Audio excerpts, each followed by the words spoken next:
Hi friends, எல்லோரும் எப்படி இருக்கீங்க? நல்லா இருக்கீங்களா? Welcome to Shakti tailoring house. இன்றைக்கி நம்மளோட சக்தி டெய்லரிங் ஹவுஸில் ஒரு கை டிசைன், நியூ டிசைன், இப்போ இருக்கிற ட்ரெண்டியான ஒரு சிம்பிள் டிசைன், பிகினர்ஸ் கூட தைக்கிற மாதிரியான ஒரு டிசைன் தான் நான் இன்றைக்கி உங்களுக்கு காமிக்க போகிறேன். இதை பார்த்து புதுசாக தைச்சு பழகிறவங்க எல்லாருமே இந்த மாதிரியான ஒரு கை டிசைன் நீங்கள் பார்க்கலாம், பழகிக்கலாம். இப்போ இதுக்கு ஒரு 6 பாட்லி பட்டன்ஸு ப்ளவுஸ் கிளாத்தில் கட்டி எடுத்து வச்சுருக்கேன். இந்த பாட்லி பட்டன்ஸ் எப்படி கட்டுறது அப்படின்றதையும் நம்மள சேனலில் ஒரு தனி வீடியோவாக இருக்கும், பேட்டர்ன் ப்ளவுஸ் வீடியோஸில். நீங்கள் அதில் பாருங்கள், உங்களுக்கு தெரியும். இப்போது இந்த சந்தன கலர் துணி இந்த சாரியோட கலர்.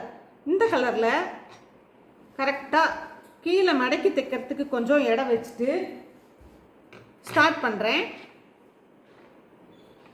அப்படியே மெதுவாக நான் எப்போவுமே சிங்கிள் கைடு போட்டு தான் தைக்க முடியுங்கிறவங்க சிங்கிள் கைடு போட்டுக்கோங்க. நான் இந்த கைடு நார்மல் கைடிலேயே தைச்சிருவேன். அதனால் அதில் நெருக்கமாக அந்த ஆரையும் வச்சு ஸ்டிச் பண்ணுறேன். ஃபஸ்ட்டு பார்த்துக்கோங்க. ஓரளவுக்கு தைக்கிறவங்களும் இதை தைக்கலாம், புதுசாக தைச்சு பழகிற ஸ்டூடெண்ட்ஸும் இதை தைக்கலாம். 2 பேர்த்துக்குமே ஆனது. ஆனால் இந்த டிசைன் இப்போ ட்ரெண்டிங்கில் இருக்குது. ஓகேங்களா? நம்மளோட சேனலில் நிறைய பிளேலிஸ்ட் போட்டு நிறைய வீடியோஸ் இருக்குது. புதுசாக பார்க்குறவங்க, சப்ஸ்கிரைப் பண்ணாமல் இருக்கிறவங்க ப்ளீஸ் சப்ஸ்கிரைப் பண்ணி எல்லா வீடியோவையும் பாருங்கள். ஓகேங்களா? இப்போ இந்த ஆரையும் நான் மெதுவாக வச்சு தைச்சிட்டேன். சரிங்களா? தைச்சு எடுத்தாச்சு. இப்போ இதை என்ன பண்ண போகிறோன்னா, இந்த பிசிறுகளை லைட்டாக நான் கட் பண்ணி எடுக்க போகிறேன். பாருங்கள், இவ்வளோ பிசுறு இருக்கு இல்லையா? இது எல்லாத்தையுமே லைட்டாக கொஞ்சமாக விட்டுட்டு மீதி இருக்கிறத இப்படி கட் பண்ணி எடுத்துருங்க. துணியையும் சேர்ந்து கட் பண்ணிடாதீங்க. கரெக்டாக அந்த பிசுறுகளை மட்டும் லைட்டாக கட் பண்ணி எடுங்க. இப்போது லைட்டாக கட் பண்ணி எடுத்தாச்சு. இப்போ இது இப்படி இருக்குது. இது என்ன பண்ணுறோன்னா, இந்த பக்கம் இருக்கிறத எடுத்து இப்படி க்ளோஸ் பண்ணுறோம். கரெக்டாக இங்கே இருக்குது பாருங்கள், இதை எடுத்து இப்படி க்ளோஸ் பண்ணுங்கள். இது நல்லா கவர் ஆகிடும். சரிங்களா? இப்படி கவர் பண்ணி மேலே ஒரு படிமான தையல் போட்டுடுங்க.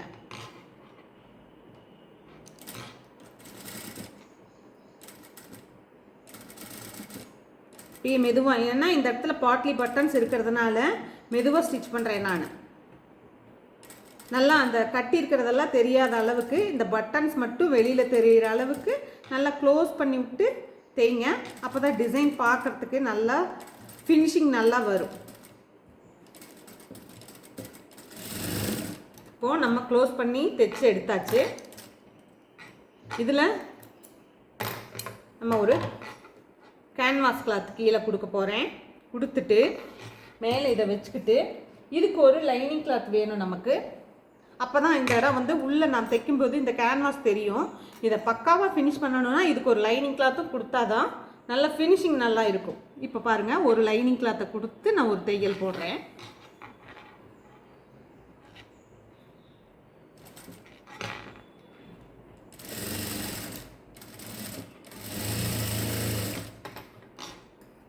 போட்டாச்சு.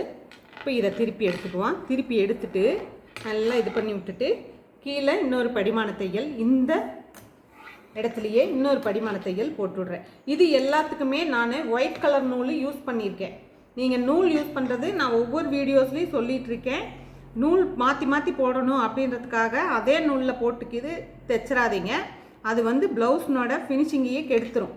இப்போ நான் இதுக்கு ஒயிட் கலர் போட்டிருக்கேன். அடுத்ததுக்கு பார்த்தீங்கன்னா வேறு கலர் தான் போடுவேன்.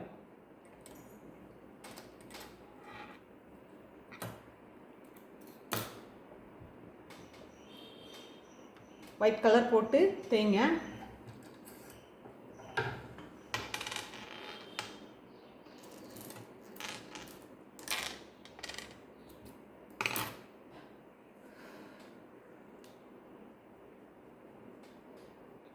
நூல் அந்துருச்சு, ஒரு நிமிஷம் இருங்க, ஜாயின் பண்ணிக்கிறேன்.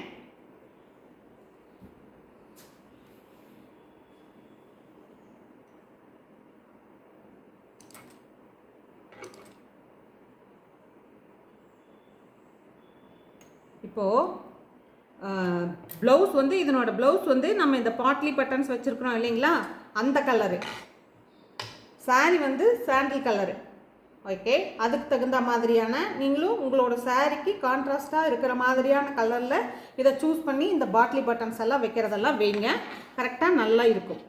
இப்போ நான் இது மேலே ஒரு படிமான தையல் போட்டுடுறேன் ஒயிட் நூலில். இப்போ வரைக்கும் நமக்கு ஒயிட் நூல் தான் தேவை. இதுக்கு மேலே வேறு நூல், அந்த கையில் என்ன கலர் இருக்கோ அந்த கலர் நூல் வேணும்.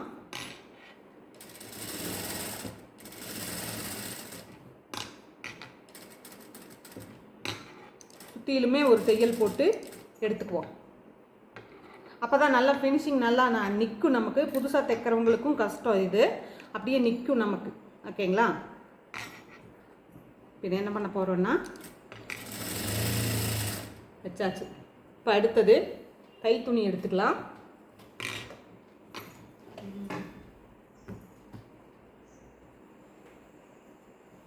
இது பாருங்கள், வி கட் கொடுத்து லைனிங் கிளாத்தில் வி கட் கொடுத்து நான் எடுத்து வச்சுருக்கேன். இந்த மாதிரி இது உங்களுக்கு நல்லா மேலே வரைக்கும் வேணும்னா மேலே வரைக்கும் கூட கட் பண்ணிக்கலாம். கொஞ்சம் அகலம் கம்மியாக வேணும்னா அகலம் கம்மியாகவும் கட் பண்ணிக்கலாம். இது ஷார்ட் ஹேண்டுன்றதுனால நான் கொஞ்சம் கம்மியாக தான் கட் பண்ணியிருக்கேன். இதுவே எல்போ ஸ்லீவ் அப்படின்னா நீங்கள் கொஞ்சம் ஜாஸ்தியாக கட் பண்ணிக்கங்க, அப்போ தான் நல்லாயிருக்கும். எல்போ ஸ்லீவுக்கு இன்னும் கொஞ்சம் நீளமாக இருந்ததுன்னா நல்லாயிருக்கும். இது ஷார்ட் ஸ்லீவ், அதனால் இதுக்கு இந்த அளவு போதும். இதை வச்சு ஒரு தையல் மேலே வச்சு நம்ம லைனிங் கிளாத்தை வச்சு தைப்போம் இல்லையா, அது மாதிரி. இப்போ இதுக்கு நூல் ப்ளூ கலர் நூல் நான் ஆல்ரெடி மாற்றியாச்சு. ஒயிட் நூலில் இதை தைக்கக்கூடாது, ப்ளூ நூலில் தான் தைக்கணும். ஒயிட் கலர் நூலில் தைக்காதீங்க.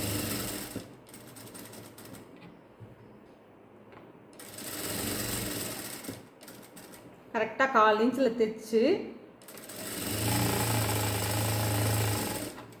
இப்போது முடிச்சிட்டோம். முடிச்சுட்டு இந்த வி கட்டை கட் பண்ணி எடுத்துடலாம். கேன்வாஸ் கொடுத்து தான் தைக்கணுமா அப்படின்னு கேட்டால், கேன்வாஸ் கொடுத்தீங்கன்னா அந்த இடம் ஒருத்தனோட ஃபினிஷிங் வந்து நல்லா இருக்கும். தைக்கும்போதும் நல்லாயிருக்கும், பார்க்கும்போதும் நல்லாயிருக்கும். கண்டிப்பாக கேன்வாஸ் கொடுத்துருங்க. இல்லைன்னா டபுள் லைனிங் கிளாத்தாவது கொடுங்க, அப்போ தான் ஃபினிஷிங் வந்து நல்லாயிருக்கும். ஏன்னா கையினோட மடிப்பு பகுதி இல்லையா, அதனால். இப்போ இந்த மாதிரி திருப்பி எடுத்துக்கோங்க. இந்த கார்னரையும் இந்த கார்னரையும் திருப்பி எடுத்துட்டு நீங்கள் ஒரு சின்ன ஸ்க்ரூ ட்ரைவர் வச்சு அந்த இடத்த நல்லா குத்தி ஷார்ப் பண்ணி எடுத்துக்கோங்க. கையில் இது பண்ணால் அவ்வளோ ஷார்ப் வராது. இந்த இடத்த நல்லா ஷார்ப் பண்ணி எடுத்து விட்டுக்கோங்க. இந்த இடத்துலையும் இந்த இடத்துலையும் எடுத்து விட்டுட்டு நம்ம ஒரு தையல் போட்டுகிட்டே வருவோம். எடுத்து விட்டுட்டு இந்த இடத்தையும் நல்லா நீவி எடுத்து வச்சுக்கோங்க. எடுத்து வச்சுட்டு இப்போது இதை இங்கே வைங்க. வச்சு கரெக்டாக சென்டர் பார்த்து வைக்கணும். இந்த பட்டன் வந்து சென்டரில் இருக்கணும். அந்த மாதிரி வச்சு கரெக்டாக அந்த வி ஷேப்பையும் கரெக்டாக கொடுத்து இந்த மாதிரி வச்சுக்கோங்க. ஒரு பின் பண்ணிக்கோங்க. அப்போது நகராமல் இருக்கும். நீங்கள் பின் பண்ணிக்கிட்டிங்கன்னா கரெக்டான இடத்துல வைங்க. வச்சு இந்த இடத்துல ஒரு பின் கொடுத்துருங்க. கொஞ்சம் உங்களுக்கு நகராமல் இருக்கும், தைக்கிறதுக்கு ஈஸியாக இருக்கும். முதல்லையே ஒரு படிமான தையல் போட்டுட்டு தைக்கிறவங்களும் தைச்சிருங்க, அது டபுள் தையல் வரும். நான் வந்துட்டு தைக்கிறேன், அப்படியே தைக்கிறேன் உங்களுக்கு. நீங்கள் முதல்ல ஒரு தையல் ஸ்ட்ரைட்டாக போட்டுட்டு கூட மறுபடியும் இதை வச்சு ஜாயின் பண்ணலாம். புதுசாக கற்றுக்கிறவங்களுக்கு அதை லாங் ஸ்டிச்சாக போட்டு ஒரு தையலாக இருக்கிற மாதிரி பாருங்கள். டபுள் ஸ்டிச் இருந்தால் நல்லாயிருக்கும். 2-3 தையல் கசகசன்னு இருந்துச்சுன்னு சொன்னால் நல்லா இருக்காது. அதுக்காக ஒரு தையல் இருக்கிற மாதிரி 2 தையல் போதும். மேலே ஒன்று, ஒரு 1/4 இன்ச்சில் ஒன்று, அந்த மாதிரி இருக்கிற மாதிரி தைச்சிட்டு வாங்க. இப்போ நான் இந்த தையலை தைக்கிறேன் பாருங்கள். லைனிங் கிளாத் மேலே தெரியக்கூடாது, கரெக்டாக உள்ளுக்குள்ளேயே இருக்கணும்.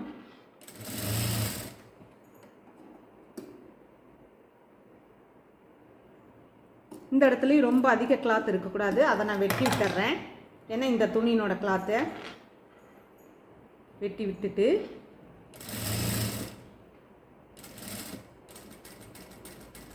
கரெக்டாக இந்த கார்னரில் ஊசியை குத்தி நிறுத்தி இப்படி திருப்புங்க. இதை பர்ஃபெக்டாக இந்த இடத்துல நீங்கள் இந்த ஷேப் கொடுக்கறது மட்டும்தான் இதில் ரொம்ப பெரிய வேலையாக இருக்கும் புதுசாக தைக்கிறவங்களுக்கு. மற்றபடி எல்லாமே இது ஈஸியாக நீங்கள் கற்றுக்கக்கூடிய ஒரு டிசைன் தான். எல்லாருமே கற்றுக்குவீங்கன்னு நினைக்கிறேன். கண்டிப்பாக கற்றுக்கிட்டு எனக்கு கமெண்ட் பண்ணுங்கள். அக்கா நானும் இந்த டிசைன் இப்போ கற்றுக்கிட்டேன் அப்படின்ட்டு கமெண்ட் பண்ணுங்கள். உங்களுக்கு வேறு ஏதாவது வீடியோஸ் வேணும் அப்படின்னு சொன்னாலும் எனக்கு கமெண்ட்டில் கேளுங்க. கண்டிப்பாக நான் அந்த வீடியோஸ் உங்களுக்கு ப்ரிப்பேர் பண்ணி போடுறேன் சேனலில். சரிங்களா? சப்ஸ்கிரைப் பண்ணாமல் பார்க்குறவங்க ப்ளீஸ் சப்ஸ்கிரைப் பண்ணிக்கோங்க.